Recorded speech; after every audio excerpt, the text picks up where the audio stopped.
আমাদের আজকের বিষয় কবি শ্রী মধুসূদন দত্ত রচিত অভিষেক কাব্যাংশ। মধুসূদন 19 শতকের রেনেসাঁর অন্যতম প্রধান পুরুষ। 19 শতকের বাঙালি সমাজ জীবনে, তার রাষ্ট্রীয় জীবনে, তার সংস্কৃতি, তার সাহিত্য জীবনে নবজীবনের যে আকাঙ্ক্ষা দেখা দিয়েছিল, যে যুক্তিবোধ, যে মানবতাবাদ বাঙালির সমাজ জীবনে ছায়াপাত করেছিল, তার অন্যতম সফলতম রূপ নির্মাতা কবিশ্রী মধুসূদন। মধুসূদন 19 শতকের নবজাগরণের প্রাণপুরুষ। যুক্তিবাদ, মানবতাবাদী দৃষ্টিকোণ ও ব্যক্তি স্বাতন্ত্র্য মণ্ডিত মনোভঙ্গি নিয়ে তিনি বাংলা সাহিত্যে নতুন যুগের প্রবর্তন করলেন। বাংলা সাহিত্যে প্রাচীন যুগে, মধ্যযুগে যে দৈব নিয়তিবাদের প্রাধান্য দেখা দিয়েছিল, যেখানে মানুষের কথা উঠে আসেনি, মানুষ যেন সেখানে দৈবের তার নির্দেশে পরিচালিত, তাদের জীবন নিয়ন্ত্রিত, মধুসূদন সেখানে আধুনিকতার সূত্রপাত করলেন।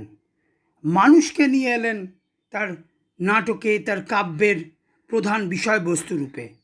অথবা আমাদের যে ঐতিহ্য, আমাদের যে সংস্কার, আমাদের যে বিশ্বাস, সেই ঐতিহ্য, বিশ্বাস, সংস্কারে নতুন যুগের আলো ফেললেন। নতুনভাবে, নতুন মনোভঙ্গিতে, যুক্তিবাদের দৃষ্টিকোণে বিশ্লেষণ করলেন। তার ফলে আমাদের যে সংস্কার, আমাদের যে ঐতিহ্য, আধুনিক দৃষ্টিভঙ্গির যুক্তিবোধে তা পাল্টে গেল। পুরনো সংস্কারে আবদ্ধ বাঙালি আমরা প্রথমে চমকে গেলাম মধুসূদনের কাব্য রচনায়, তার কাব্য বিষয়বস্তুতে, কিন্তু পরবর্তীতে আমরা মধুসূদনের সেই যুক্তিবাদ, সেই মানবতাবাদী ব্যক্তি স্বাতন্ত্র্যের বিদ্রোহী মনোভঙ্গিকে আমাদের জীবনে, মননে, আমাদের সাহিত্যে গ্রহণ করেছিলাম। মধুসূদন রচনা করেছেন তিলোত্তমা সম্ভব, যেখানে জাতীয় গৌরবের আবেগ একদিকে রয়েছে, রয়েছে নারীর ত্যাগ তিতিক্ষাপূর্ণ আত্মদান। মধুসূদন রচনা করেছেন ব্রজাঙ্গনা, যেখানে নারীর সেই মর্মবেদনার রূপ উঠে আসে। আবার 19 শতকীয় নবজাগরণের একটি দিক ছিল ব্যক্তি স্বাতন্ত্র্য, অর্থাৎ ব্যক্তি নিজে স্বতন্ত্র।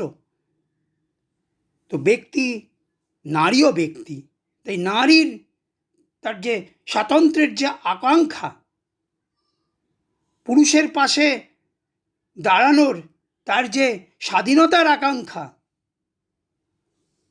তা প্রতিফলিত হয় তার বীরাঙ্গনা কাব্যে।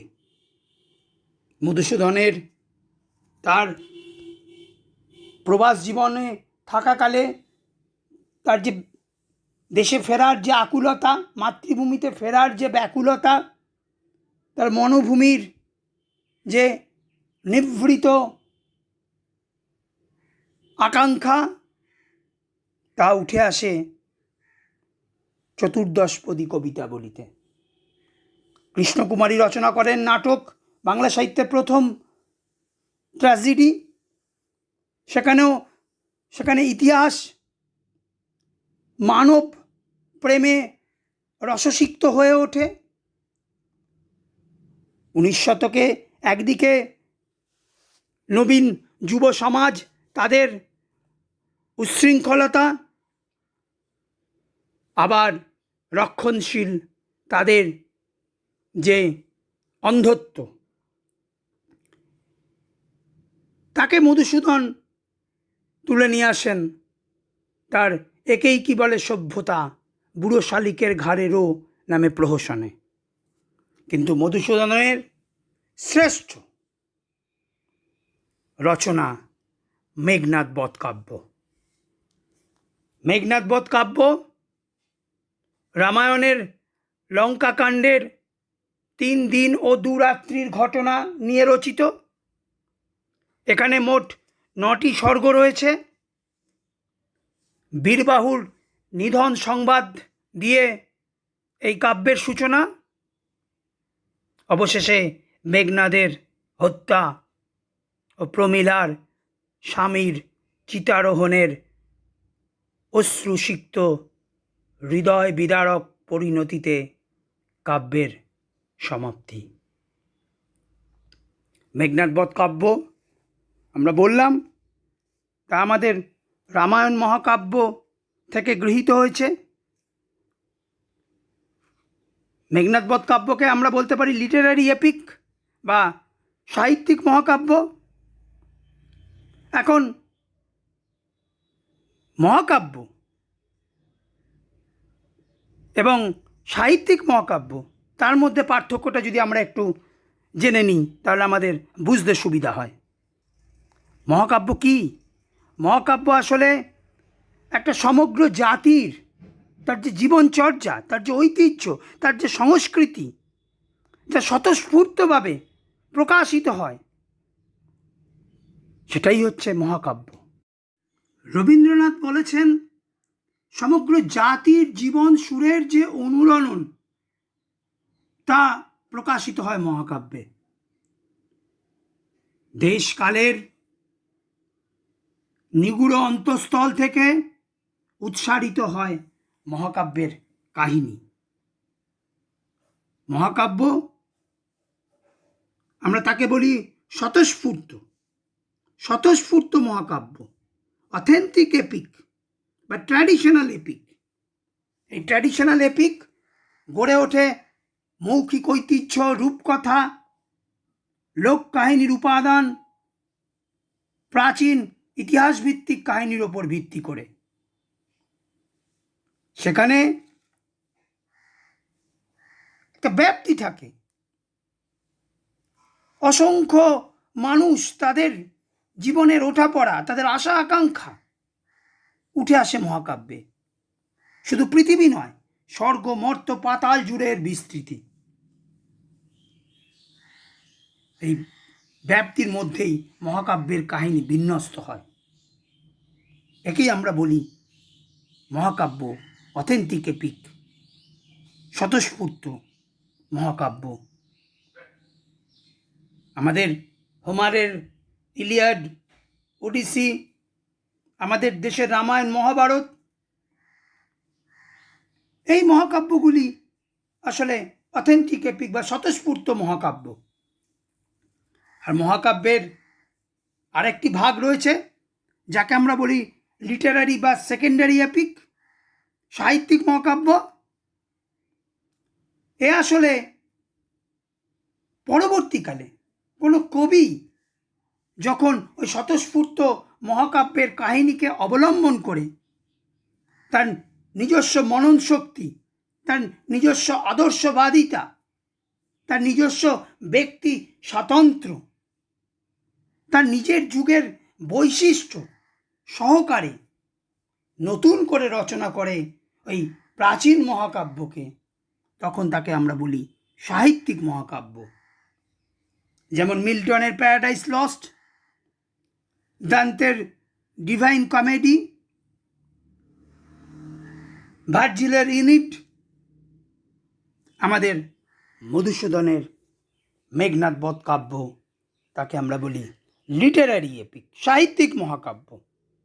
অর্থাৎ প্রাচীন মহাকাব্যের কাহিনী আমি গ্রহণ করলাম, গ্রহণ করে সেখানে আমার নিজস্ব যে বৈশিষ্ট্য, আমার নিজস্ব যে দৃষ্টিকোণ, আমার নিজস্ব যে যুক্তিবোধ, আমার যুগের মনোভঙ্গির প্রতিফলন ঘটে ওই সেকেন্ডারি বা লিটারারি এপিকে, সাহিত্যিক মহাকাব্যে।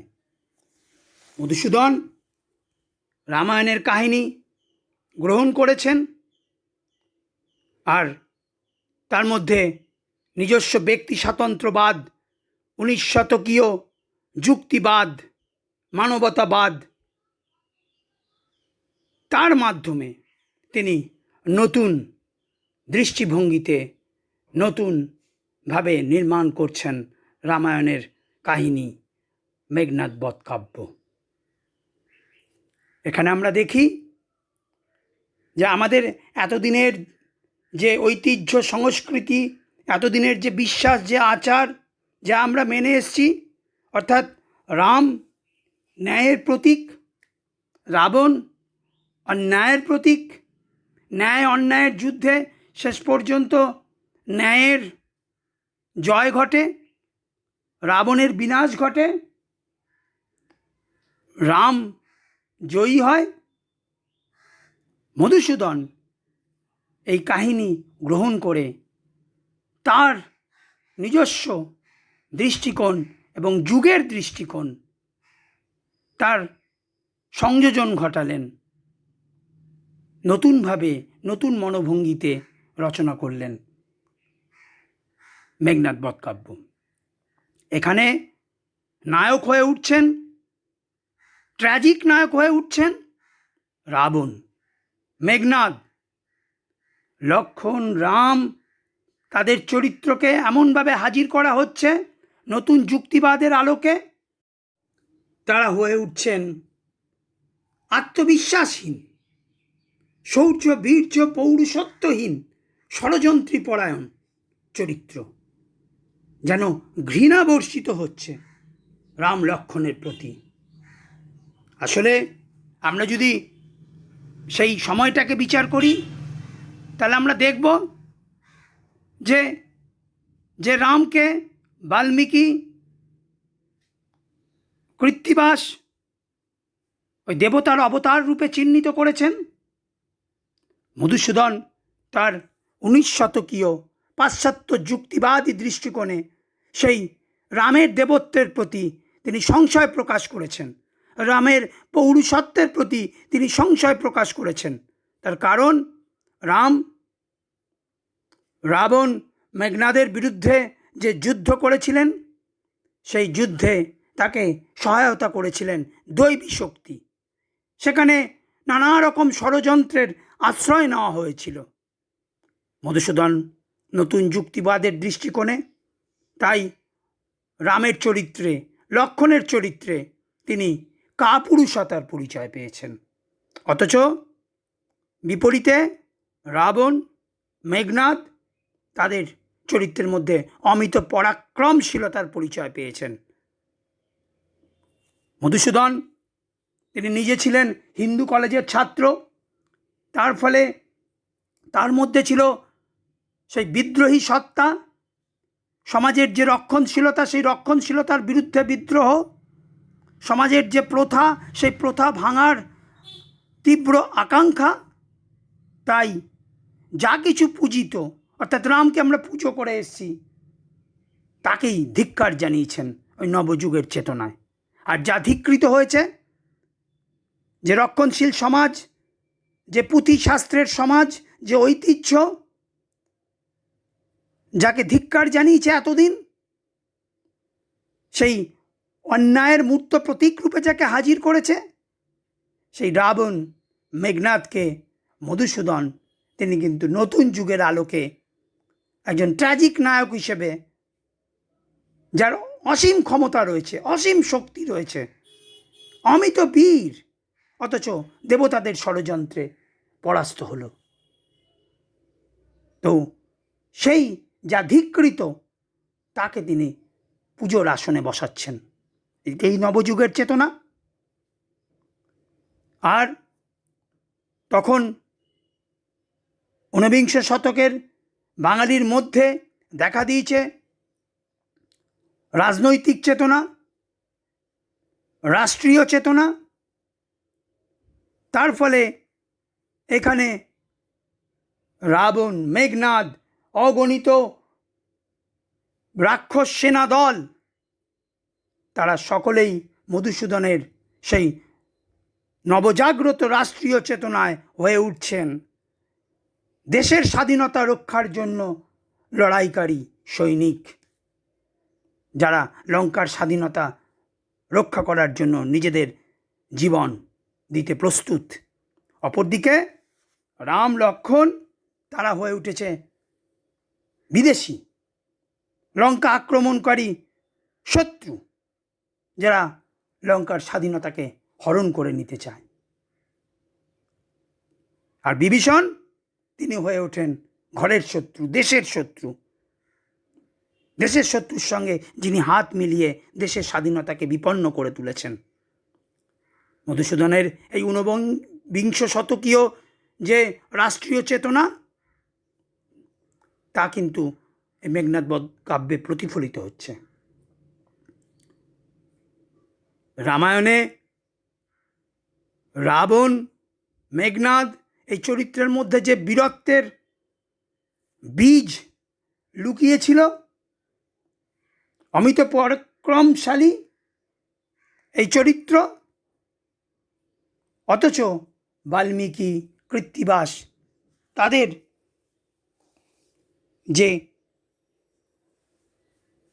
সহানুভূতি, তাদের করুণা থেকে বঞ্চিত হয়েছিলেন রাবণ, মেঘনাদ।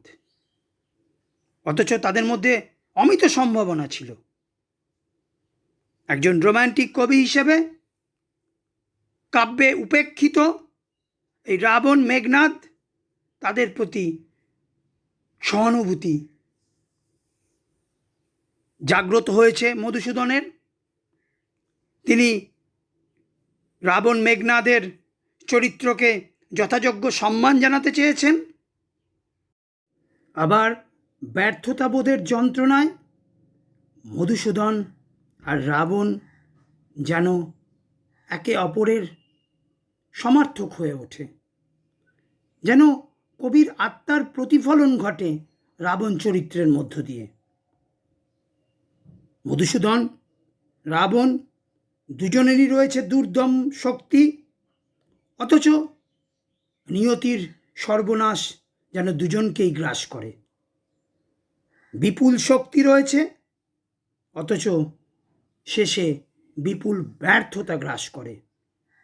তার ফলে রাবণ হয়ে ওঠেন মধুসূদন, মধুসূদন হয়ে ওঠেন রাবণ।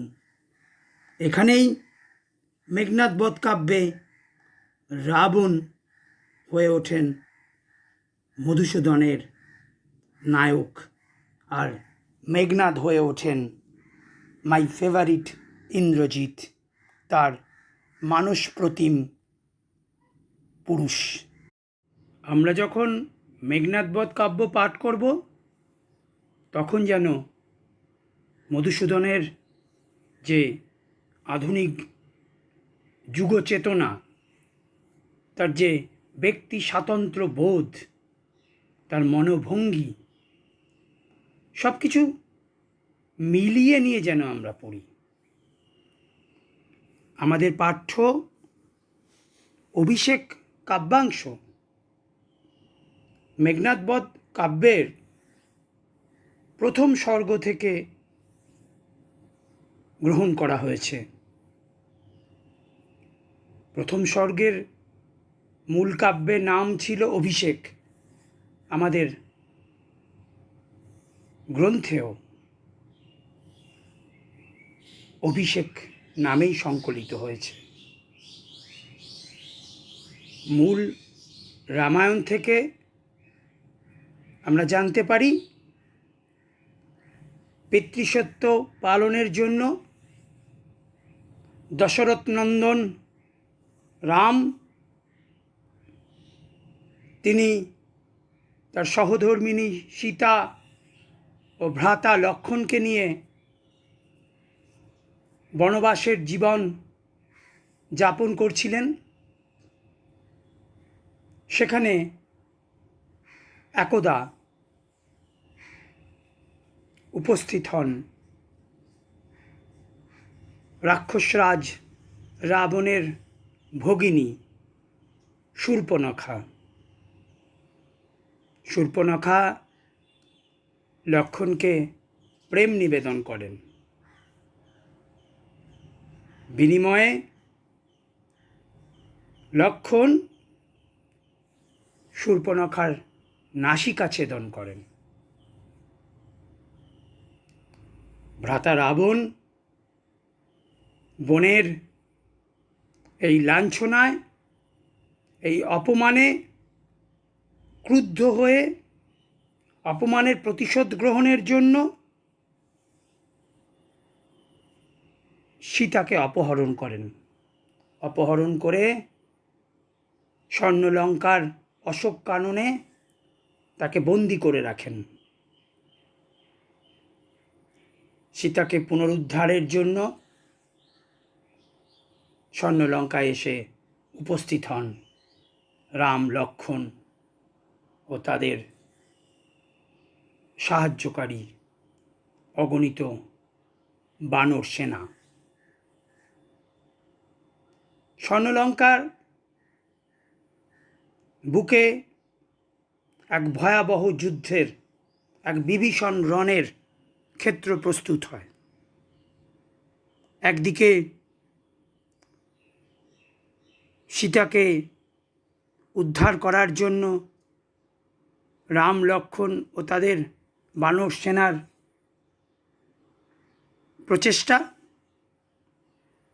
অপরদিকে স্বর্ণলঙ্কার স্বাধীনতা রক্ষার জন্য রাবণ, মেঘনাদ, বীরবাহু, কুম্ভকর্ণ ও অগণিত কর্বুর দল, রাক্ষস সেনা দল তাদের মাতৃভূমির স্বাধীনতা রক্ষার জন্য তাদের প্রচেষ্টা, তাদের মরণপণ সংগ্রাম। এই প্রেক্ষাপট আমাদের কাব্যাংশের পটভূমি। কনক আসন ত্যাজি বীরেন্দ্র কেশরী ইন্দ্রজিৎ, প্রণমিয়া ধাত্রীর চরণে কহিলা।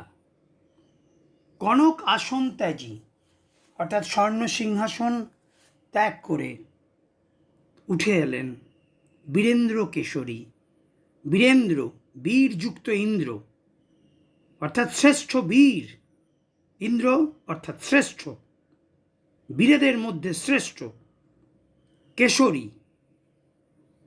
কেশরীকে সিংহ, অর্থাৎ সিংহ বিক্রম যার মধ্যে রয়েছে সেই বীর শ্রেষ্ঠ ইন্দ্রজিৎ।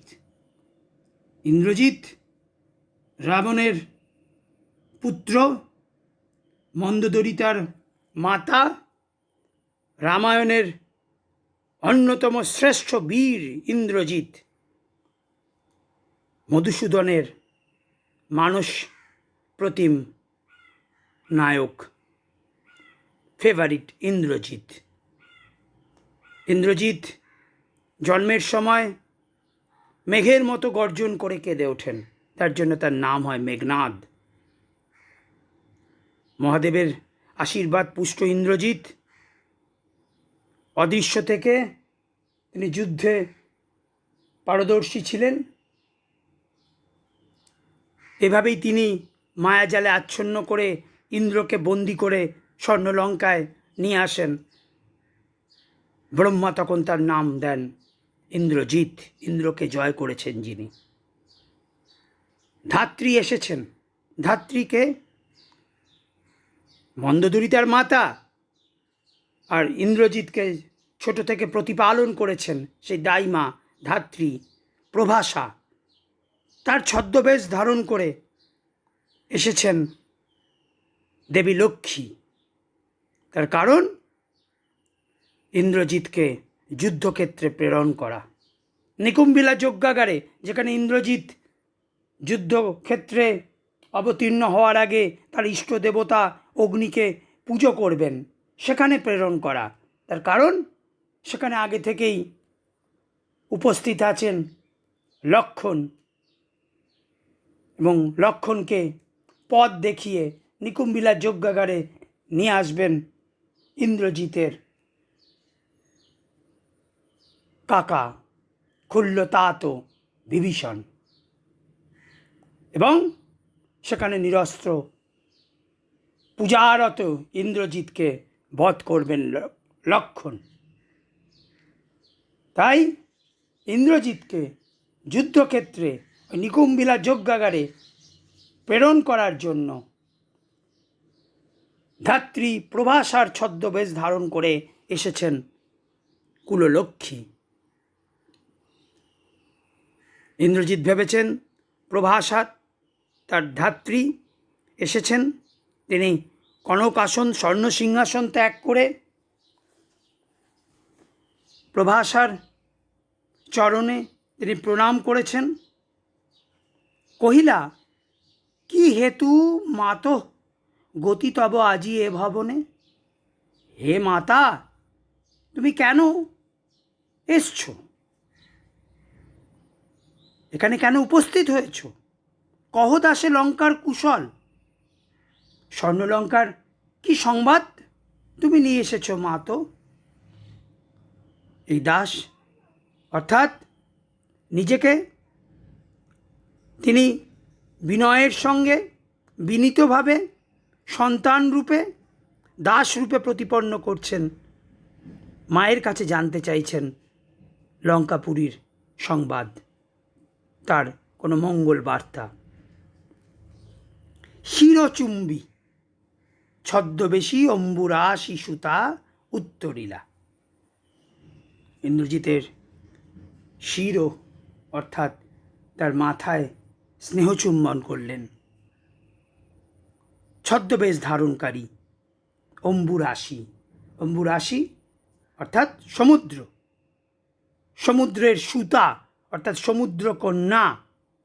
তার কারণ আমরা জানি সমুদ্র মন্থনের সময় লক্ষ্মীদেবী সমুদ্র থেকে উত্থিত হয়েছিলেন, তার জন্য তাকে সমুদ্রকন্যা বলা হয়।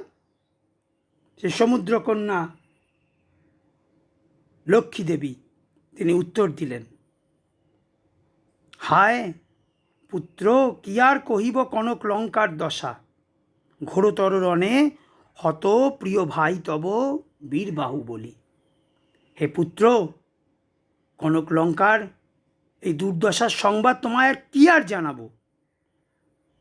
ঘোরতর রণে, এক ভয়ঙ্কর যুদ্ধে তোমার প্রিয়তম ভাই বীরবাহু, বলি বীরবাহু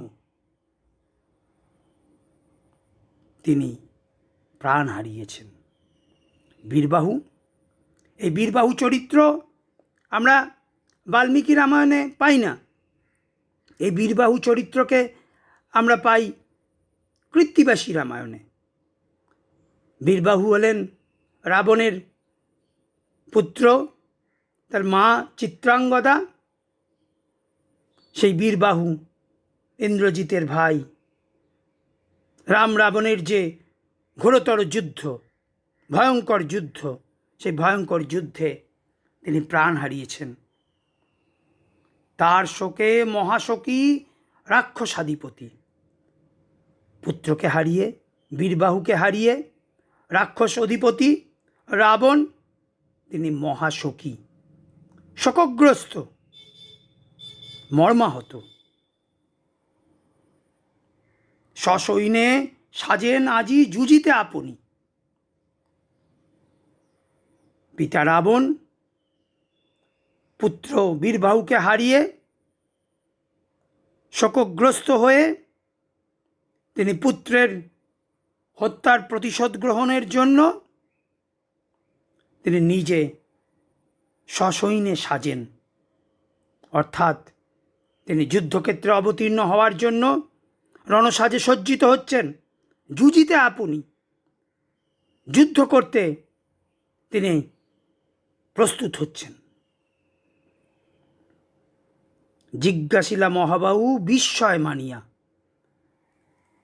এই বীরবাহুর মৃত্যু সংবাদ শুনে মহাবাহু অর্থাৎ মহান বীর, যার বাহুর মধ্যে রয়েছে অমিত পরাক্রম, সেই শক্তিশালী, অমিত শক্তিধর ইন্দ্রজিৎ বিস্মিত হয়েছে। অবাক হয়ে তিনি জিজ্ঞাসা করছেন, কি কহিলা ভগবতী? কে বধিল কবে প্রিয়ানুজে?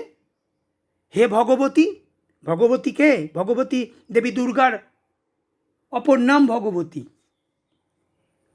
মহিষাসুরমর্দিনী দেবী দুর্গার যে মহামায়া রূপ, তিনি ভগবতী। ভগবতী আসলে এখানে প্রভাষাকে বলছেন। ভগবতী এখানে দেবী অর্থে ব্যবহৃত হচ্ছে। হে দেবী, হে মা, কে বধিল কবে প্রিয়ানুজে? প্রিয় অনুজ, আমার প্রিয় ভাই বীরবাহুকে কে হত্যা করল? নিসারণে সংহারিনু আমি রঘুবরে। নিসারণে রাত্রিকালীন যে যুদ্ধ, যাকে আমরা বলি সৌপ্তিক, সেই যুদ্ধে আমি সংহার করেছি, আমি ধ্বংস করেছি, আমি বধ করেছি রঘুবর। রঘুবরকে রামচন্দ্র, রামচন্দ্রকে রঘুবর বলা হয়।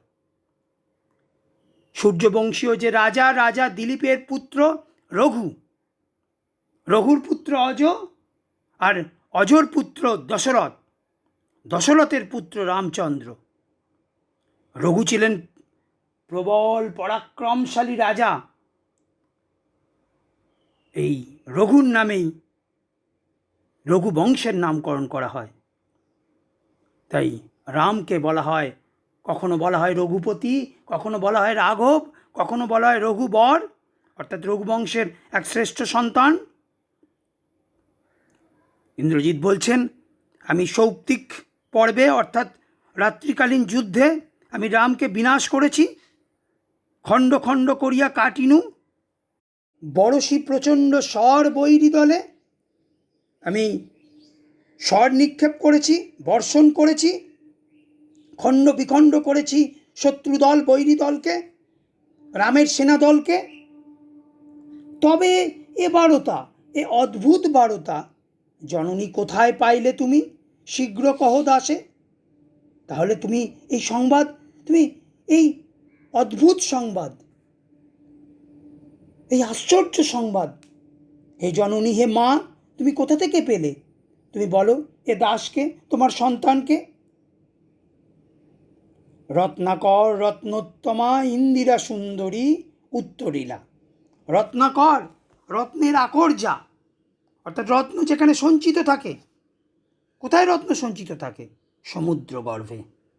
রত্নাকর সমুদ্র গর্ভ, তার মধ্যে রত্নোত্তমা, রত্নের মধ্যে যিনি উত্তমা, যিনি শ্রেষ্ঠা, তিনি কে? দেবী লক্ষ্মী।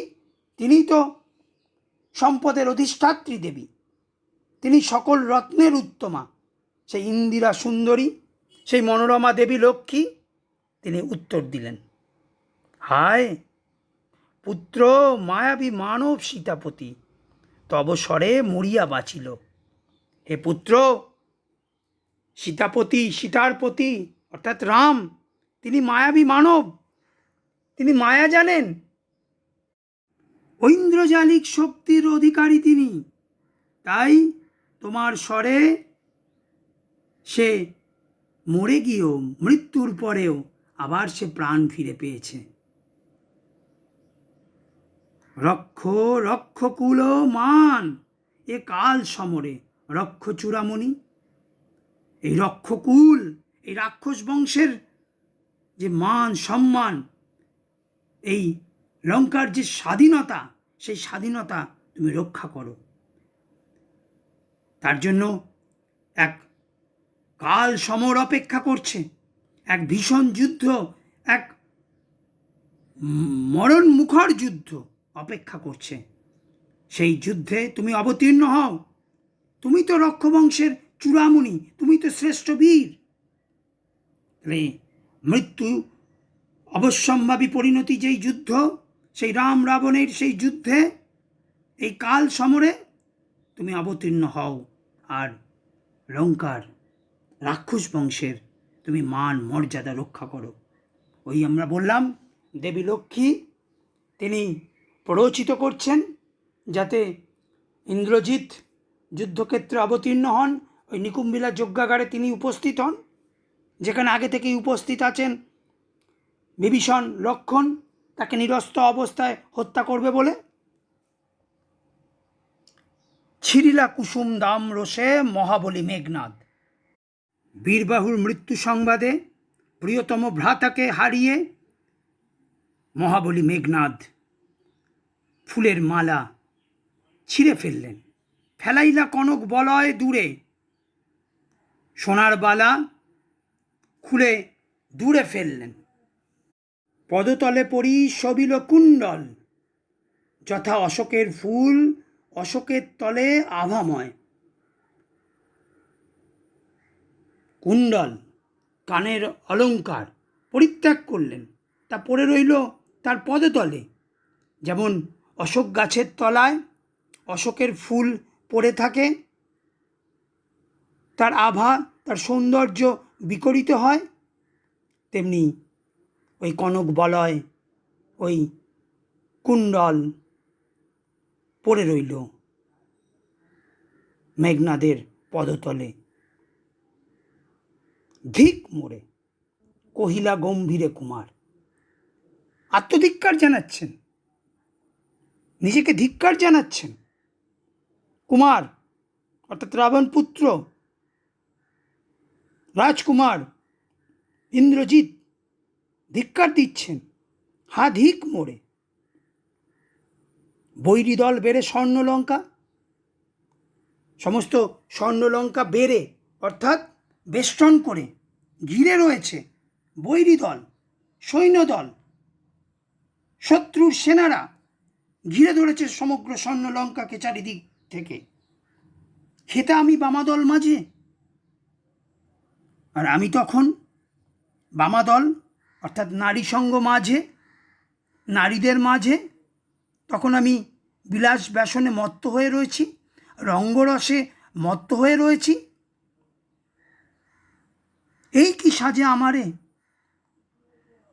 মেঘনাদ পরাক্রমশালী বীর, তিনি পৌরুষের মূর্ত প্রতীক, তিনি নির্ভীক। যখন দেশের স্বাধীনতা বিপন্ন, তার ভাই বীরবাহু লড়াই করছেন দেশের স্বাধীনতা রক্ষার জন্য, অগণিত সৈন্যরা লড়াই করছেন, আর তখন তিনি নারী সঙ্গ মাঝে তিনি রঙ্গরসে মত্ত হয়ে রয়েছেন, বিলাস ব্যসনে মত্ত হয়ে রয়েছেন। এই কি সাজে? বীর ইন্দ্রজিতের চরিত্রে কি এই আচরণ কি মানানসই?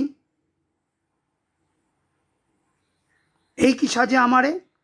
দশাননাত্মজ, দশাননের আত্মজ, দশানন রাবণ তার আত্মজ, অর্থাৎ তার সন্তান আমি ইন্দ্রজিৎ।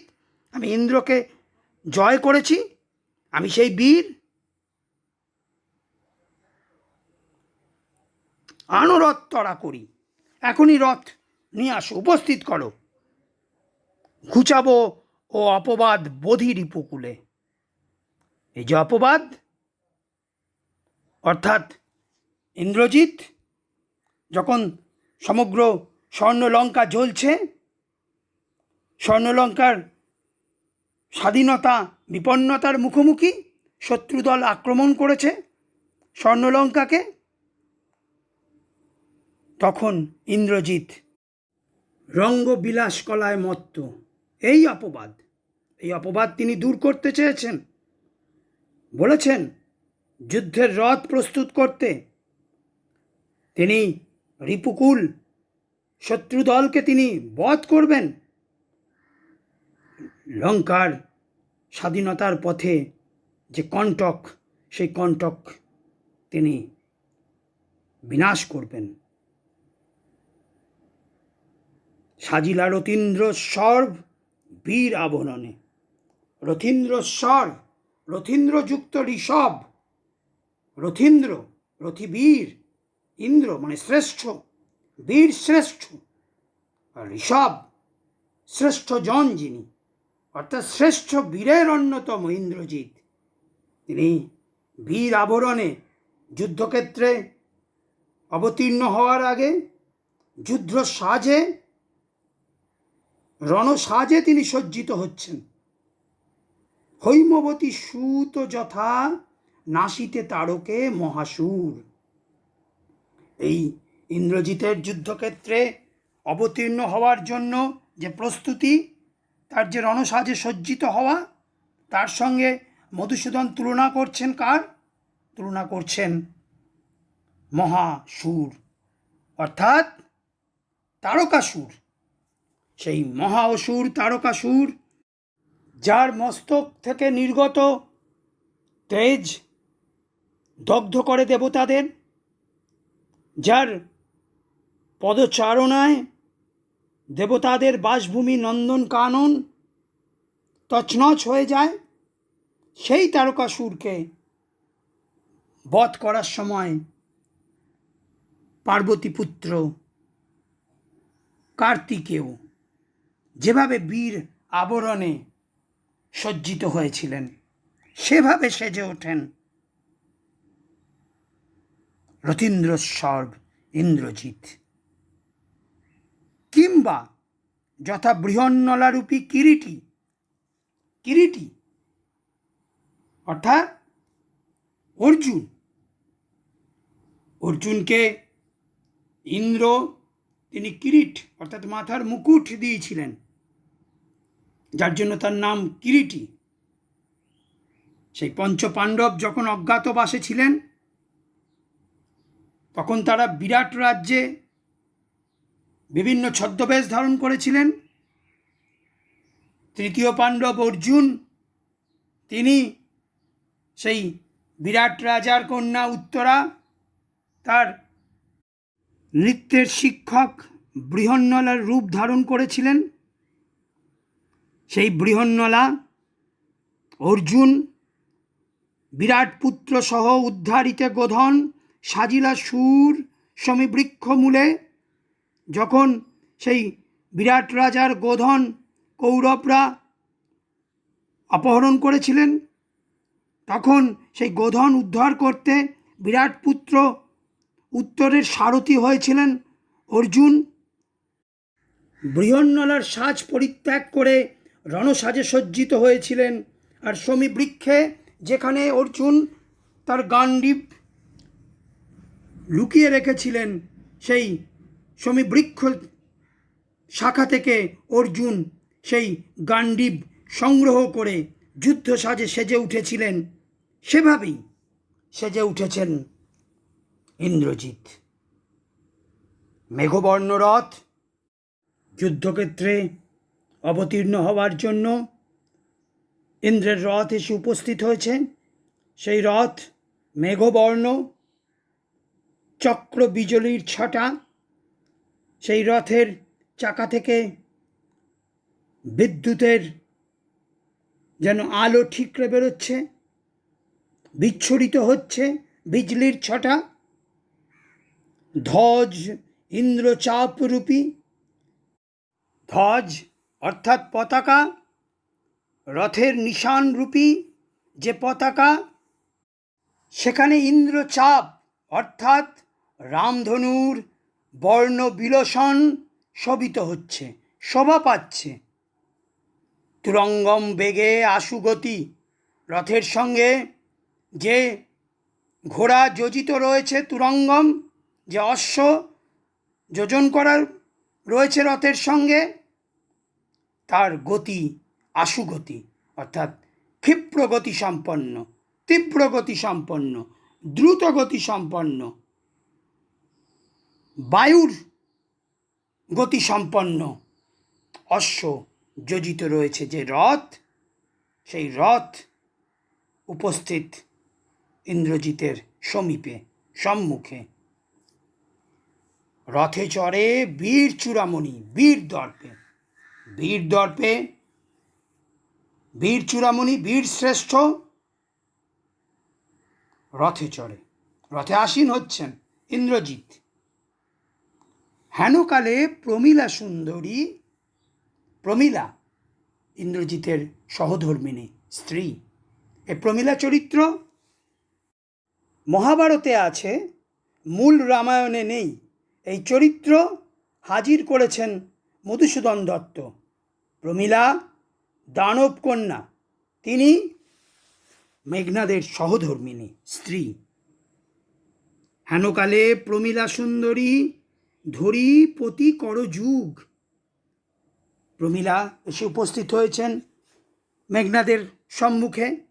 তিনি স্বামীর হাত দুটো ধরেছেন, করযুগ হাত দুটো ধরেছেন। হায় রে যেমতি হেমলতা আলিঙ্গয়ে তরুকুলেশ্বরে। মধুসূদন দত্ত উপমার উপস্থাপন করছেন, যেভাবে হেমলতা অর্থাৎ স্বর্ণলতা সেই গাছ যেভাবে তরুকুলেশ্বরকে অর্থাৎ বটবৃক্ষকে আঁকড়ে ধরে, সেখান থেকে তার জীবনে বেঁচে থাকার রসদ সংগ্রহ করে, যেভাবে বটবৃক্ষের আশ্রয় প্রার্থী হয় ওই স্বর্ণলতা হেমলতা, সেভাবে প্রমীলা সুন্দরী প্রমীলা তিনি স্বামীর হাত দুটো তিনি আঁকড়ে ধরেছেন। স্বামী মেঘনাদই তো আসলে তার আশ্রয়, তিনিই তো তার একমাত্র আশা ভরসার স্থল। কহিলা কাঁদিয়া ধনী ধনী সুন্দরী নারী প্রমীলা, তিনি কেঁদে বলছেন, কোথা প্রাণ সখে রাখিয়ে দাসীরে কহ চলিলা আপনি। এই দাসীকে, তোমার এই সহধর্মিণীকে রেখে তুমি কোথায় চললে হে আমার প্রিয়তম। কেমনে ধরিবে প্রাণ তোমার বিরহে এ অভাগী। প্রমীলা তিনি আকুল হয়ে উঠেছেন, ব্যাকুল হয়ে উঠেছেন। ইন্দ্রজিৎ তাকে ছেড়ে চলে গেলে তিনি একা একা কিভাবে দিন কাটাবেন, অতিবাহন করবেন সেই বিরহের যন্ত্রণার সেই শূন্যতার কথা ভেবে তিনি স্বামীর কাছে তার রিক্ততার, তার বিচ্ছেদ যন্ত্রণার প্রকাশ করছেন। আমাকে ফেলে তুমি কোথায় চললে, কেমনে ধরিবে প্রাণ তোমার বিরহে অভাগী। তোমাকে ছাড়া আমি কিভাবে বেঁচে থাকব, কিভাবে আমি জীবন ধারণ করব। ভবিষ্যৎ একাকিত্বের কল্পনায় প্রমীলার চোখ বেয়ে নেমে আসে জল। হায় নাথ গহন কাননে ব্রততি বাঁধিলে সাধে করি পদ। হায় নাথ হে স্বামী, গহন কাননে গভীর বনে ব্রততি বাঁধিলে সাধে করি পদ। করি পদ অর্থাৎ গভীর বনে করিম অর্থাৎ হাতি, হাতি যখন সে চলে যায় তখন ব্রততি বনের লতা যেমন আঁকড়ে ধরে হাতির পা, যদি তার রঙ্গরসে মন না দিয়া মাতঙ্গ যায় চলি। হয়তো ওই হাতির যাওয়ার পথে ওই বনের লতা পাতা তার পায়ে জড়িয়ে যায়, হয়তো হাতিকে বলতে চায় যে তাদের সঙ্গে তাদের রঙ্গরসে যেন হাতি মত্ত হয়ে ওঠে। কিন্তু হাতি সে তার আপন বল দৃপ্ততায় আপন দৃপ্ত পদভারে এগিয়ে চলে, তবু তারে রাখে পদাশ্রমে যূথনাথ। তবু কিন্তু সে বনের লতা পাতাকে তার নিজের পায়ে ঠাঁই দেয়। যূথনাথ, সেই এখানে যূথনাথকে, এখানে যূথনাথ ইন্দ্রজিৎ। ইন্দ্রজিৎ তিনিও স্বদেশের স্বাধীনতা রক্ষায় তার প্রিয়তম ভ্রাতার হত্যার প্রতিশোধ গ্রহণে কর্তব্যের অবিচল তাগিদে তিনিও চলেছেন যুদ্ধক্ষেত্রে, রণক্ষেত্রে। প্রমীলা তার সেই কর্তব্য, তার সেই স্বদেশের প্রতি তার যে দায়বদ্ধতা, সেখানে তিনি কোনো প্রাচীর প্রতিবন্ধকতা বাধা সৃষ্টি করতে চাননি। তিনি শুধুমাত্র তার যূথনাথ, তার স্বামী ইন্দ্রজিতের পদপ্রান্তে আশ্রয় চেয়েছেন। তাই তিনি বলছেন, তবে কেন তুমি গুণনিধি ত্যাজ কিঙ্করীরে আজি? তাহলে তুমি, হে আমার গুণনিধি, হে আমার সকল গুণের আধার, তুমি তোমার কিঙ্করী, তোমার দাসী, তোমার প্রমীলাকে ত্যাগ করে তুমি চলে যাচ্ছ কেন? প্রমীলা স্বামী মেঘনাদকে প্রণয়ের জোরে বাঁধতে চেয়েছেন। তিনি দাসী রূপে তার প্রভু, তার স্বামী, তার সেবায় নিজেকে আত্মনিয়োজিত করতে চেয়েছেন। হাসি উত্তরিলা মেঘনাদ, ইন্দ্রজিতে জিতি তুমি সতী, বেঁধেছ যে দৃঢ় বাঁধে, কে পারে খুলিতে সে বাঁধে? ইন্দ্রজিৎ যোগ্য স্বামীর মতো প্রমীলার পাশে তিনি দাঁড়িয়েছেন, তিনি তাকে সান্ত্বনা দিয়েছেন। তুমি তো ইন্দ্রজিৎকে জয় করেছ, হে সতী, হে প্রমীলা, তুমি তো ইন্দ্রজিৎকে প্রেমের বাঁধনে, যে দৃঢ় বন্ধনে তুমি বেঁধেছ, সেই দৃঢ় বন্ধন কখনো কি শিথিল হতে পারে? তরায় আমি আসিব ফিরিয়া কল্যাণী, আমি যাব, আমি ওই রঘুবর তাদের বধ করে আমি তরায় শীঘ্রই আবার ফিরে আসব তোমার কাছে। হে কল্যাণী, হে কল্যাণময়ী নারী, হে আমার মঙ্গলকারিণী, আমি ফিরে আসব, তরায় ফিরে আসব, শীঘ্রই ফিরে আসব। তোমার এই অপেক্ষার প্রহর দীর্ঘ হবে না। সমরে নাসি তোমার কল্যাণে রাঘবে, সমরে যুদ্ধে আমি নাশ করব ওই রাঘব, তাদের আমি নাশ করব, ওই রাম লক্ষ্মণ তাদের আমি বিনাশ করব। আমি ফিরে আসব অতি শীঘ্রই, বিদায় এবে দেহ বিধুমুখী। হে আমার চাঁদের মতো সৌন্দর্যময়ী নারী, চাঁদের স্নিগ্ধতা, তোমার সৌন্দর্যে আমি অনুভব করতে পারি। হে আমার চাঁদমুখী বিধুমুখী, হে আমার নারী, আমার ভালোবাসার নিধি, আমি ফিরে আসব। উঠিল পবন পথে ঘোরতর রবে, রথবর। ইন্দ্রজিতের রথ আকাশপথে উঠিল, বায়ুতে ভেসে চলেছে রথবর। ইন্দ্রজিতের সেই শ্রেষ্ঠ রথ হৈমপাখা বিস্তারিয়া যেন উড়িলা মৈনাক শৈল। এখানে আমাদের পুরাণের সেই প্রসঙ্গ আমরা পাই। আগেকার দিনে সমস্ত পাহাড় তাদের পাখির মতো ডানা ছিল, পাহাড় তারা পাখির মতো পাখনা মেলে তারা ইচ্ছে মতো উড়ে বেড়াতো। ঋষিদের তপস্যা ভঙ্গের কারণ হতো অনেক সময়। ঋষিরা তাই নিয়ে যখন অনুযোগ জানিয়েছিল দেবরাজ ইন্দ্রকে, দেবরাজ ইন্দ্র তখন ক্রুদ্ধ হয়ে সেই পর্বতদের পাখা ছেদন করেন। মেনকা ও হিমালয়ের পুত্র মৈনাক পর্বত, তিনি তখন ইন্দ্রর সেই ক্রোধের হাত থেকে বাঁচার জন্য পবনদেবের সহায়তায় তিনি সমুদ্র গর্ভে আশ্রয় নেন। সেই মৈনাক পর্বত, যেমন মৈনাক পর্বত যখন সেই ডানা মেলে উড়ে বেড়াতেন, অম্বর উজ্জ্বলী, আকাশ উজ্জ্বল করে যেন স্বর্ণবর্ণে বিকরিত হচ্ছে আকাশ, সেই মৈনাক পর্বতের মতো আকাশ পথে এগিয়ে চলেছে ইন্দ্রজিতের রথ।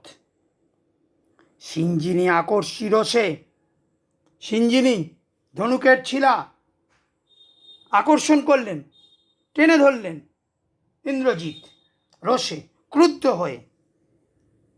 তিনি যুদ্ধের জন্য প্রস্তুত হচ্ছেন। টঙ্কারিলা ধনু, সিঞ্জিনী যখন আকর্ষণ করলেন, টেনে ধরলেন, সেই ধনুকের ছিলা টানার যে শব্দ, সেই টঙ্কার, সেই টঙ্কারের সেই শব্দে পক্ষীন্দ্র যথা নাধে মেঘ মাঝে, পক্ষীন্দ্র পক্ষী পাখি, আর ইন্দ্র মানে শ্রেষ্ঠ, পাখিদের শ্রেষ্ঠ পাখি, যে বৃহৎ পাখি, পাখিদের রাজা সে গরুর, সে গরুর যখন তিনি যখন মেঘের মাঝ থেকে যখন যেভাবে গর্জন করেন, সেই গর্জনের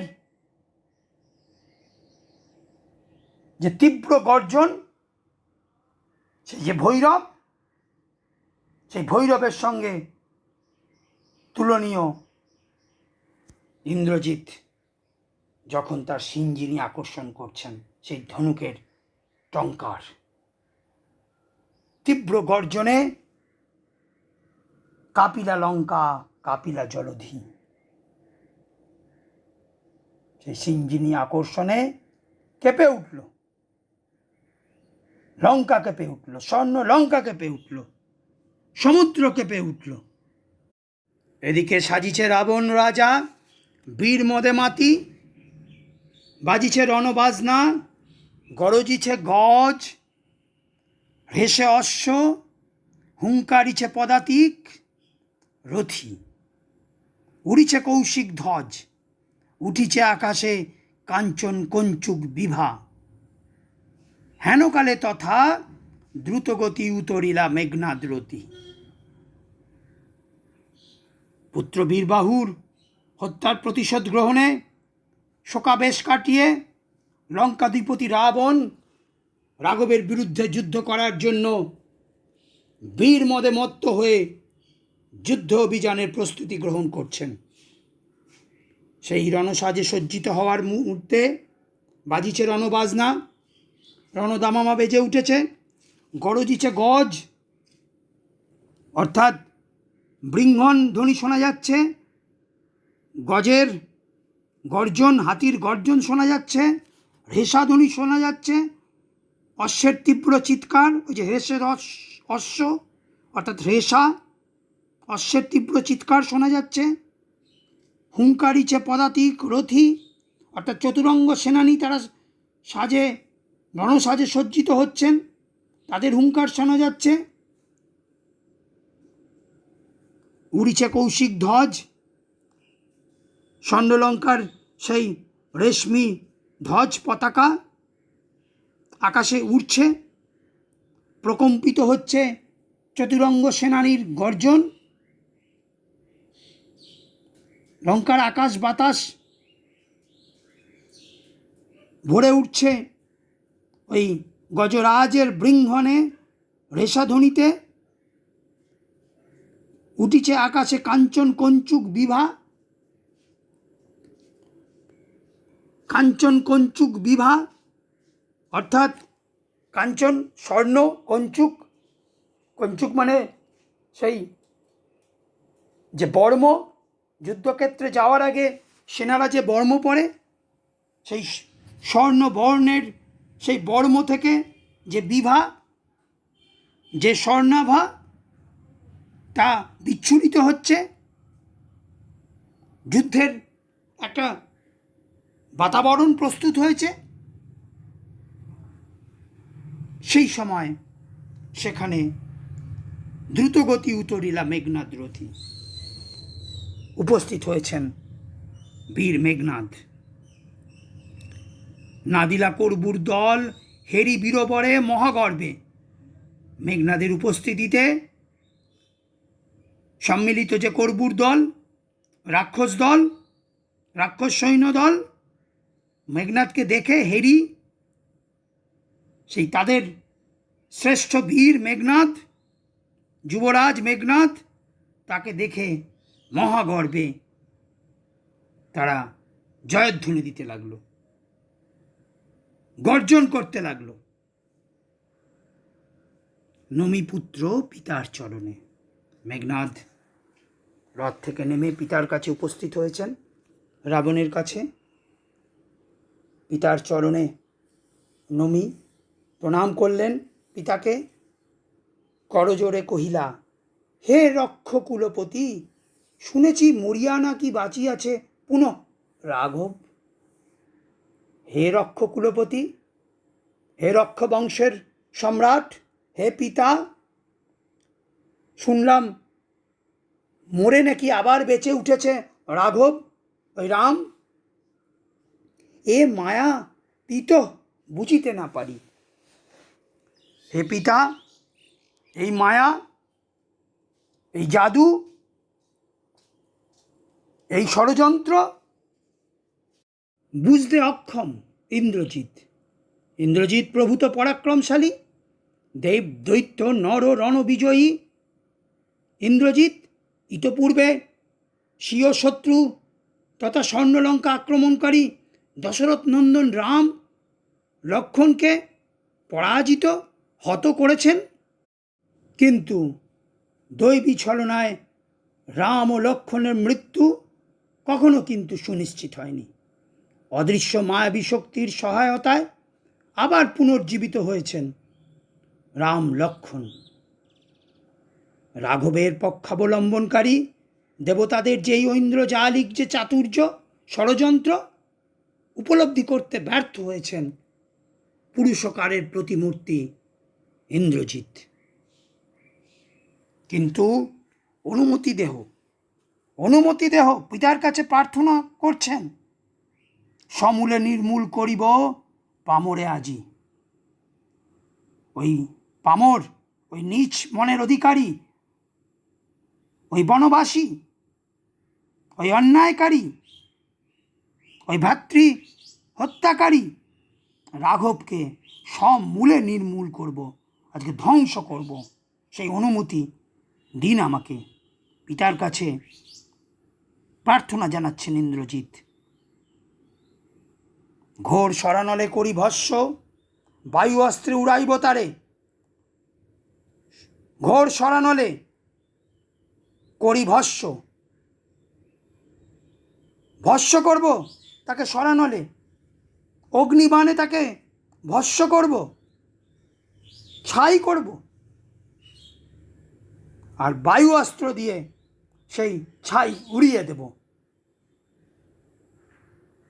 নতুবা বাঁধিয়া আনি দিব রাজপদে, নাহলে আপনি যদি অনুমতি দেন আমি তাকে বন্দি করে নিয়ে এসে আপনার সামনে উপস্থিত করব। পিতার কাছে অনুমতি প্রার্থনা করছেন ইন্দ্রজিৎ। প্রিয়তম ভ্রাতার যে মৃত্যু ইন্দ্রজিৎকে তা ক্রুদ্ধ করেছে, তিনি প্রতিশোধ গ্রহণে উন্মুখ, প্রতিজ্ঞা করেছেন ভাতৃহত্যাকারীদের তিনি সমূলে বিনাশ করবেন। পামররূপী রাম ও লক্ষ্মণকে লঙ্কেশ্বরের সামনে হাজির করবেন। ভাতৃহত্যাকারীদের তিনি সমুচিত শাস্তি প্রদানের জন্য পিতার কাছে অনুমতি প্রার্থনা করছেন। আলিঙ্গি কুমারকে অর্থাৎ ইন্দ্রজিৎকে আলিঙ্গন করলেন পিতা রাবণ। চুম্বি শির মাথায় স্নেহ চুম্বন করলেন। মৃদুস্বরে উত্তর করিলা তবে স্বর্ণলঙ্কাপতি। রাক্ষস কুল শেখর তুমি বৎস, তুমি রাক্ষস কুল ভরসা, তুমি এই রাক্ষস কুলের তুমি শ্রেষ্ঠ সম্পদ, তুমি রাক্ষস কুলের ভরসা, শেষ আশ্রয়। এ কাল সমরে নাহি চাহে প্রাণ মম পাঠাইতে তোমা বারংবার। এই কাল সমর, এই ভয়ঙ্কর যুদ্ধ, মৃত্যু যেখানে অনিবার্য, সেখানে বারংবার আমি তোমায় পাঠাই কি করে? এখানে এক পিতার অপত্য স্নেহ, পুত্রের প্রতি তার যে অগাধ ভালোবাসা, তার প্রকাশ পাই আমরা। একের পর এক পুত্রদের হারিয়েছেন রাবণ, প্রিয়জনদের হারিয়েছেন, স্বজনদের হারাচ্ছেন এই যুদ্ধে। তাই ইন্দ্রজিৎকে তিনি আর হারাতে চান না। তিনি নিজে যুদ্ধক্ষেত্রে অংশগ্রহণ করতে চান। তিনি ভেবেছেন তার মৃত্যুর মধ্য দিয়েই হয়তো এই ভয়ঙ্কর বিভীষণ যুদ্ধের পরিসমাপ্তি ঘটবে, তাই তিনি নিজে যুদ্ধক্ষেত্রে অবতীর্ণ হতে চেয়েছেন, আর তিনি পুত্র হারাতে চান না। পিতৃসত্তার হাহাকার এখানে উঠে এসেছে। বীরবাহুর মৃত্যুর পর তিনি ইন্দ্রজিৎকে কোনো সংবাদ না দিয়ে নিজেই যুদ্ধক্ষেত্রে যাত্রার উদ্যোগ নেন। তার কারণ তিনি সমস্ত কিছু ঝড় ঝাপটা মৃত্যু নিজে গ্রহণ করতে চেয়েছেন, বাঁচিয়ে রাখতে চেয়েছেন তার সন্তানদের, তার প্রিয়তম সন্তান ইন্দ্রজিৎকে। তাই বলছেন, এ কাল সমরে নাহি চাহে প্রাণ, মম পাঠাইতে তোমা বারংবার। হায় বিধি বাম মম প্রতি।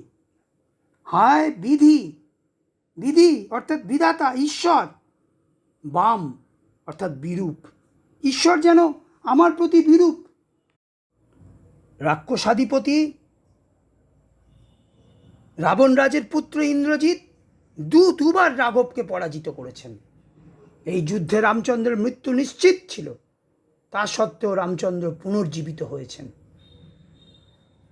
এই ঘটনা পরম্পরা, এই কার্যকারণ এর ব্যাখ্যা তো বোধগম্য হয় না রাবণের কাছে। তার মনে হয়েছে ভাগ্যের বিরূপতায় অসাধ্য সাধন হয়েছে, দেবতারা তার প্রতি বিরূপ, ঈশ্বর তার প্রতি বিরূপ। রাবণের সেই মর্ম যন্ত্রণা, তার যে ট্র্যাজেডি, হাহাকার উঠে আসে তার এই উক্তিতে। কে কবে শুনেছে পুত্র ভাসে শিলা জলে, কে কবে শুনেছে লোক মরি পুনঃ বাঁচে। তো অসাধ্য সাধন, শিলা কখনো জলে ভাসে? এ তো অলীক, অসম্ভব, একটা অভূতপূর্ব ঘটনাই তো সাধিত হয়েছে। তার কারণ মৃত দশরথ নন্দন আবার পুনর্জীবিত হয়েছেন। বিধি নামক এক অজ্ঞাত শক্তির অন্ধ নিষ্ঠুরতার কথা ভেবে রাবণের হাহাকার প্রতি মুহূর্তে নিত্য প্রতিধ্বনিত হয়েছে সমগ্র মেঘনাদ বধ কাব্য জুড়ে।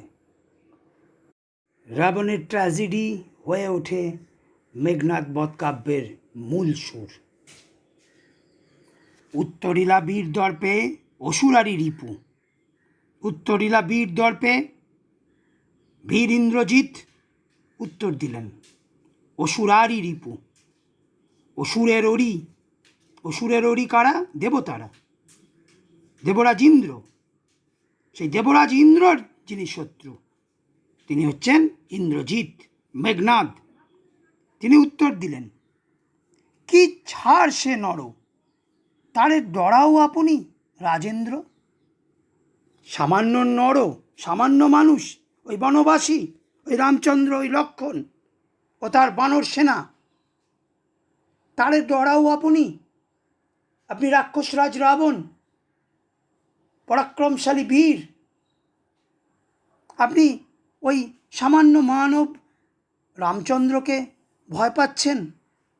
হে রাজেন্দ্র, হে রাজা, থাকিতে দাস যদি যাও রণে, থাকিতে দাস যদি যাও রণে তুমি, এ কলঙ্ক পীত ঘুষিবে জগতে। দাস অর্থাৎ সন্তান, তোমার সন্তান ইন্দ্রজিৎ থাকতে তুমি যদি রণে যাও, তুমি যদি যুদ্ধক্ষেত্রে অবতীর্ণ হও, তাহলে এই কলঙ্ক হে পিতা সমগ্র জগৎব্যাপী বিস্তৃত হবে, ছড়িয়ে পড়বে, লোকের মুখে মুখে ছড়িয়ে পড়বে। পুত্র জীবিত থাকতে পিতা যদি যুদ্ধক্ষেত্রে উপস্থিত হন, সেই পদক্ষেপ যে নিদারুণ লজ্জার। এই ঘটনা বাস্তবায়িত হলে স্বার্থপরতার এক কলঙ্কজনক অধ্যায় রচিত হবে। দেশের বিপদে, পিতার বিপন্নতায়, অসহায়তায় একজন পুত্র, একজন সন্তান, একজন দেশপ্রেমিক তিনি নিশ্চুপ থাকবেন কি করে? তিনি পালিয়ে বাঁচবেন নাকি? না, তিনি একজন যোগ্য পুত্র হিসেবে তিনি সকল বিপদকে নিজে বরণ করে নেবেন। পিতাকে তিনি সকল বিপদের হাত থেকে রক্ষা করবেন।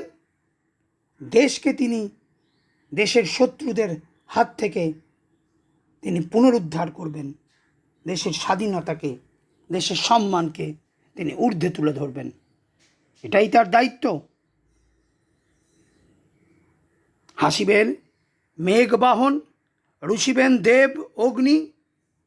যদি তিনি যুদ্ধক্ষেত্রে অবতীর্ণ না হন, যদি তিনি আসন্ন দুর্যোগের দিনে কিংকর্তব্য বিমূঢ় হয়ে পড়েন, সেক্ষেত্রে হাসিবে মেঘবাহন, রুষিবেন দেব অগ্নি।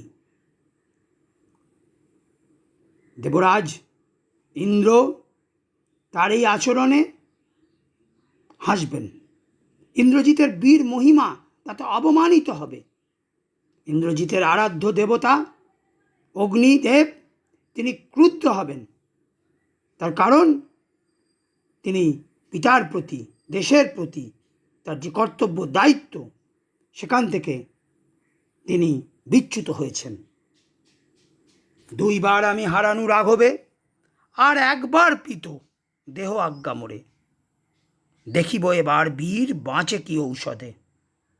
ইন্দ্রজিৎ পুরুষকারের প্রতিমূর্তি, আত্মপ্রত্যয়ী, কর্তব্যনিষ্ঠায় অবিচল। তাই তিনি পিতার কাছে অনুমতি প্রার্থনা করেছেন। 2 বার তিনি রামচন্দ্রকে পরাস্ত করেছেন, মৃত্যুমুখে পতিত করেছেন। সেখান থেকে দৈবী ষড়যন্ত্রে তিনি বেঁচে উঠেছেন বটে, তবে এইবার তার নিস্তার নেই। এইবার তিনি রামচন্দ্রকে বিনাশ করবেন, তার প্রতিজ্ঞা গ্রহণ করেছেন। এবার তিনি দেখে নিতে চান, বুঝে নিতে চান কোন ঔষধে, কোন ষড়যন্ত্রে, কোন নিয়তির চক্রান্তে বেঁচে ওঠেন রামচন্দ্র। কহিলা রাক্ষসপতি, কুম্ভকর্ণ বলি ভাই মম, তাই আমি জাগানু অকালে ভয়ে। হায় দেহ তার দেখো সিন্ধু তীরে ভূপতিত, গিরিশৃঙ্গ কিংবা তরু যথা বজ্রাঘাতে। কুম্ভকর্ণ সেই বিশ্বশ্রবা মুনি ও কৈকসী অর্থাৎ নিকষার গর্ভে জন্ম নেয় 3 পুত্র, রাবণ, কুম্ভকর্ণ, বিভীষণ ও 1 কন্যা শূর্পণখা। কুম্ভকর্ণ মধ্যম ভ্রাতা, বীর। ব্রহ্মার কাছে তিনি অনন্ত নিদ্রার বর পান, কিন্তু শেষে অনুনয় করে 6 মাসের পর একদিন তিনি জেগে উঠবেন, সেই বর তিনি লাভ করেন। কিন্তু বলা হয় অকালে যদি তার নিদ্রা ভঙ্গ হয় তাহলে তার মৃত্যু নিশ্চিত। রাম রাবণের যুদ্ধে সেই অকালে তাকে জাগানো হয়। প্রবল বিক্রমের সঙ্গে তিনি যুদ্ধ করেন, কিন্তু অকালে জাগানোর ফলে তার মৃত্যু হয়। তাই রাবণ বলছেন কুম্ভকর্ণকে তিনি জাগানু অকালে তিনি জাগিয়েছিলেন। দেখো সিন্ধু তীরে, সমুদ্র তীরে ভূপতিত হয়ে রয়েছেন। গিরিশৃঙ্গ পাহাড়ের চূড়া, সেখানে যখন বজ্রাঘাত হয়, সেই পাহাড়ের চূড়া যেভাবে ভূপতিত হয়, মাটিতে মিশে যায়, সেভাবেই কুম্ভকর্ণ সমুদ্র তীরে শায়িত রয়েছেন। রাবণ তার ভাইকেও হারিয়েছেন। কিভাবে? একের পর এক পুত্র, স্বজন, ভ্রাতা সব কিছুকে হারিয়ে তার প্রিয় পুত্র ইন্দ্রজিৎকে যুদ্ধক্ষেত্রে প্রেরণ করবেন। ভবিষ্যৎ অনিষ্টের আশঙ্কায় স্নেহশীল পিতার প্রাণটাই কেঁদে ওঠে। তবে যদি একান্ত সমরে ইচ্ছা তব। তিনি জানেন ইন্দ্রজিৎকে নিরস্ত করা যাবে না, যুদ্ধক্ষেত্রে অবতীর্ণ হবেই ইন্দ্রজিৎ। তাই রাবণ বলছেন, একান্তই যদি তুমি যুদ্ধক্ষেত্রে উপস্থিত হতে চাও, রামকে পরাস্ত করতে চাও, বিনাশ করতে চাও, বৎস আগে পুজো ইষ্ট দেবে। ওই সেই নিকুম্ভিলা যজ্ঞাগার, যেখানে আগে থেকেই কিন্তু প্রস্তুতি নিয়ে রেখেছেন বিভীষণ এবং লক্ষ্মণ। কুললক্ষ্মী তাই প্রভাসার ছদ্মবেশ ধারণ করে ইন্দ্রজিৎকে সেখানে পাঠাবেন। ওই নিয়তি তাড়িত ইন্দ্রজিৎ সেখানেই এবার পৌঁছতে চলেছেন। ইন্দ্রজিৎ যুদ্ধক্ষেত্রে অবতীর্ণ হওয়ার আগে সেই তার আরাধ্য দেবতা অগ্নিদেবকে পুজো করেন, যজ্ঞ করেন লঙ্কার সেই নিকুম্ভিলা যজ্ঞাগারে। রাবণ বলছেন, আগে পুজো ইষ্ট দেবে, অর্থাৎ নিকুম্ভিলা যজ্ঞ সাঙ্গ করো। বীরমণি, নিকুম্ভিলা যজ্ঞাগারে যাও, আরাধ্য দেবতাকে আগে আরাধনা করো, পুজো করো। সেনাপতি পদে আমি বরিণু তোমারে। সেনাপতি পদে বরণ করছেন ইন্দ্রজিৎকে পিতা রাবণ। দেখো, অস্তাচলগামী দীননাথ এবে। ওই সূর্য অস্ত যাচ্ছে, অস্তাচলে গমন করছে দীননাথ সূর্য। প্রভাতে যুজিও বৎস রাঘবের সাথে। প্রভাতে, প্রভাতকালে, সকালে যুদ্ধক্ষেত্রে তুমি অবতীর্ণ হয়েও যুঝিও রাঘবের সাথে। রাম লক্ষ্মণের বিরুদ্ধে যুদ্ধে অংশগ্রহণ করো। এতে কহিয়া রাজা যথাবিধি লয়ে। এ কথা বলে রাজা রাবণ যা বিধি রয়েছে, অর্থাৎ সেনাপতি পদে বরণ করার জন্য যে নিয়ম রয়েছে, সেই নিয়ম রীতি অনুসরণ করে গঙ্গোদক, অর্থাৎ গঙ্গা জল, পবিত্র গঙ্গা জল সহযোগে অভিষেক করিলা কুমারে। কুমার মেঘনাদকে সেনাপতি পদে বরণ করলেন। এখানেই আমাদের কাব্যাংশের পরিসমাপ্তি।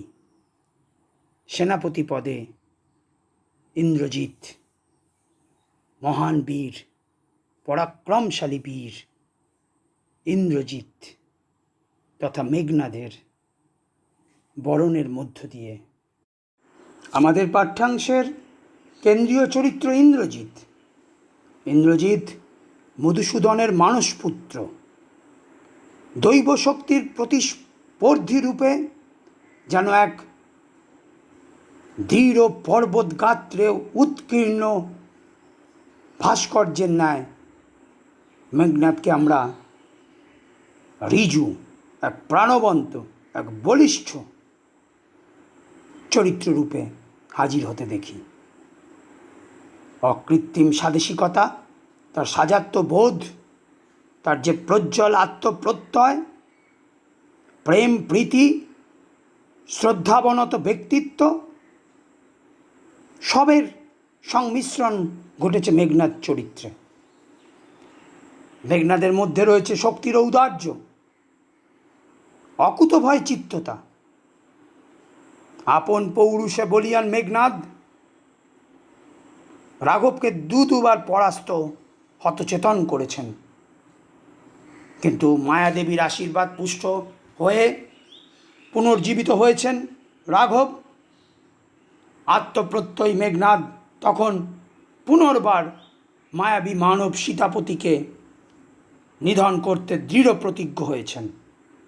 তিনি নির্ভীক চিত্তে উচ্চারণ করেছেন, ঘোর সরানলে করি ভস্য, বায়ু অস্ত্রে উড়াইব তারে, নতুবা বাঁধিয়া আনি দিব রাজপদে। মেঘনাদ স্বদেশ প্রেমিক, স্বদেশ স্বজন প্রীতি জাতি প্রেম তার শিরায় শিরায়। কুললক্ষ্মী যখন তাকে স্বর্ণলঙ্কার আসন্ন বিপদ সম্পর্কে অবহিত করেছেন, তখন তিনি বামাদল পরিবেষ্টিত হয়ে বিলাস কলায় মত্ত। কিন্তু আসন্ন দুর্যোগের বার্তায় নিজেকে আত্মধিক্করিত করেছেন।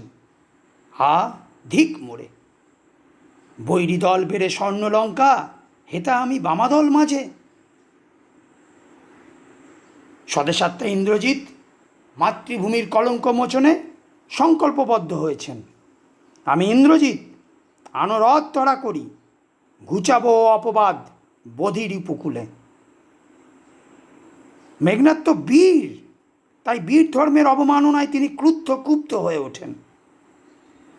আপন শৌর্য বীর্যে বলিয়ান ইন্দ্রজিৎ তিনি উপলব্ধি করতে পারেন না যে দৈবী যে ষড়যন্ত্র, তাদের যে অভিপ্রায়।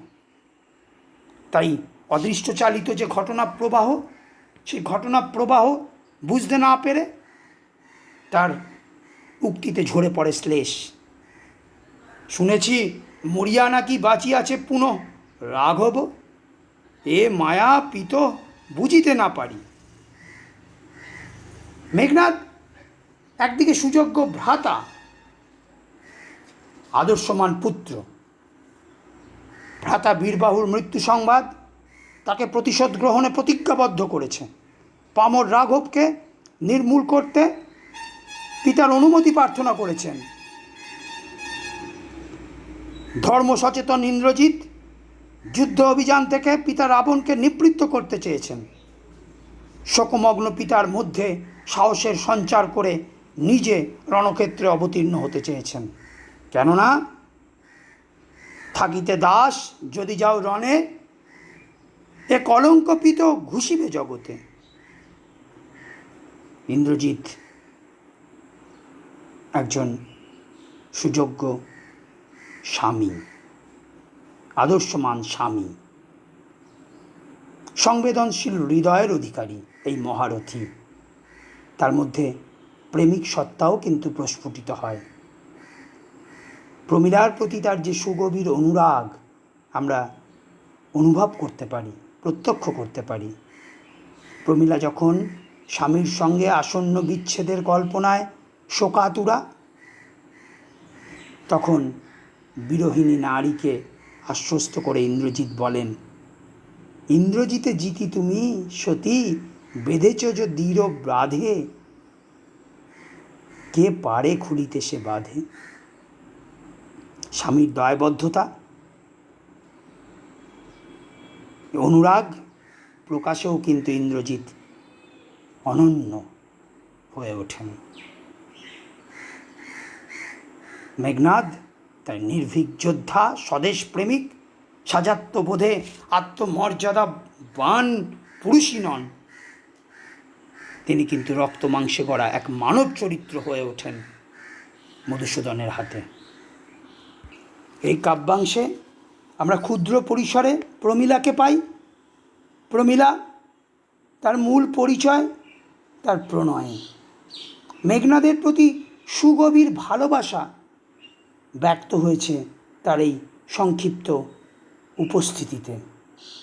যখন মেঘনাদ কর্তব্যের টানে তিনি যুদ্ধক্ষেত্রে অবতীর্ণ হতে চলেছেন, যুদ্ধ অভিযানে রণসাজে সজ্জিত হয়েছেন, তখন তার বিচ্ছেদ যন্ত্রণায় প্রমীলা তার সঙ্গিনী হতে চেয়েছেন। সতী প্রমীলা সুযোগ্য সহধর্মিণী রূপে স্বামীর সর্বক্ষণের অনুগতার ভূমিকায় অবিচল থাকতে চেয়েছেন। স্বর্ণলতা যেভাবে বনস্পতিকে আঁকড়ে ধরে জীবন ধারণের রসদ সংগ্রহ করে, পতিগত প্রাণা প্রমীলা সেই রূপে স্বামী মেঘনাদকে প্রভু সম্বোধন করে দাসী রূপে তার সেবায় নিয়োজিত হতে চেয়েছেন। প্রণয় ডোরে বাঁধতে চেয়েছেন। মেঘনাদের সঙ্গে বিচ্ছেদের যন্ত্রণার কল্পনায় প্রমীলার হৃদয় থেকে উঠে আসে বিরহিণীর আর্তরব। কেমনে ধরিবে প্রাণ তোমার বিরহে অভাগী। প্রমীলা নিজেকে গহীন অরণ্যানীর পথপ্রান্তে লুটিয়ে থাকা তুচ্ছ বনানীর সঙ্গে তুলনা করেছেন। সেই বনানী, সেই বনলতা যূথনাথ মাতঙ্গের পদপ্রান্তে আশ্রয় কামনা করেছেন। প্রমীলা চরিত্র এভাবেই হয়ে ওঠে জীবন্ত। আর আমরা পাই রাবণকে। রাবণের পিতৃসত্তার যে হাহাকার, যে যন্ত্রণা, তা উঠে আসে আমাদের এই কাব্যাংশে। সেই হাহাকার, সেই যন্ত্রণা, তার মধ্যে রয়েছে ট্র্যাজেডি। রাবণ কার সঙ্গে সে সংগ্রাম করবে? যে শক্তিকে চোখে দেখা যায় না, যাকে ধরা যায় না, তার সঙ্গে সে সংগ্রাম করছে। অর্থাৎ বিধির সম্মিলিত ষড়যন্ত্রের সঙ্গে তাকে সংগ্রাম করতে হচ্ছে। রামের সঙ্গে যুদ্ধ হচ্ছে, কিন্তু রামের তীর মুখ থেকে যে মৃত্যু বাণ সঞ্চারিত হচ্ছে, তার উৎস কোথায়? তার উৎস যে দৈব নিয়তিবাদ, তার বিরুদ্ধে রাবণ অসহায়। রামের দুর্বল বাহুতে যে শক্তি যোগায়, সেই শক্তি কোথা থেকে আসে? অর্থাৎ দেবতাদের যে সম্মিলিত যে ষড়যন্ত্র, সেই ষড়যন্ত্রের কাছে আসলে পরাস্ত হয় রাবণ।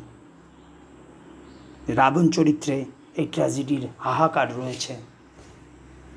রাবণ চরিত্রে দৈব নিয়তিবাদের কাছে পরাজয়ের হতাশা রয়েছে। রাবণ চরিত্রে রয়েছে পুত্র হারানোর, ভাইকে হারানোর যন্ত্রণা। রাবণ চরিত্রে পুত্রকে আঁকড়ে ধরে থাকার আকুলতা, ব্যাকুলতাও প্রকাশ পায়। তিনি নিজে মৃত্যুর মুখোমুখি হতে চেয়েছেন, ধ্বংসের মুখোমুখি হতে চেয়েছেন, সযত্নে রক্ষা করতে চেয়েছেন স্বজনকে, স্বদেশকে। অসহায় পিতার অব্যক্ত যন্ত্রণা উঠে আসে রাবণের অন্তঃস্থল থেকে। রাবণ এক ট্র্যাজিক পুরুষ, ট্র্যাজিক পিতা।